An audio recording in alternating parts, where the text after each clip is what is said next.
আশুগঞ্জকে পৌরসভা ঘোষণা করা হোক।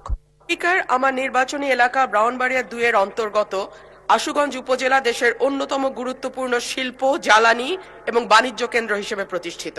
এখানে দেশের অন্যতম বৃহৎ ১৫০০ মেগাওয়াট ক্ষমতা সম্পন্ন বিদ্যুৎ কেন্দ্র, আশুগঞ্জ সার কারখানা, পেট্রো বাংলার গুরুত্বপূর্ণ স্থাপনা, নৌবন্দর, সাইলো, গ্যাস কম্প্রেসার স্টেশন সহ একাধিক রাষ্ট্রীয় গুরুত্বপূর্ণ স্থাপনা বা কেপিআই আছে।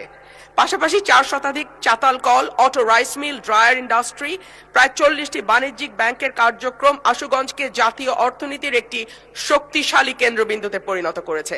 দেশের মোট চালের চাহিদার প্রায় ২৫% আসে আশুগঞ্জ থেকে এবং বিপুল সংখ্যক ব্যবসায়ী, শ্রমজীবী, পেশাজীবী মানুষ এখানে বসবাস করে এবং কর্মসংস্থানের সঙ্গে যুক্ত। এর ধারাবাহিকতায় আশুগঞ্জ এলাকায় দ্রুত জনসংখ্যা বৃদ্ধি পেয়েছে, বাজার, শিল্পাঞ্চল, আবাসিক এলাকা, নগর গড়ে উঠেছে। মাননীয় স্পিকার, আমার দাবি হচ্ছে এই আশুগঞ্জকে পৌরসভা ঘোষণা করা হোক।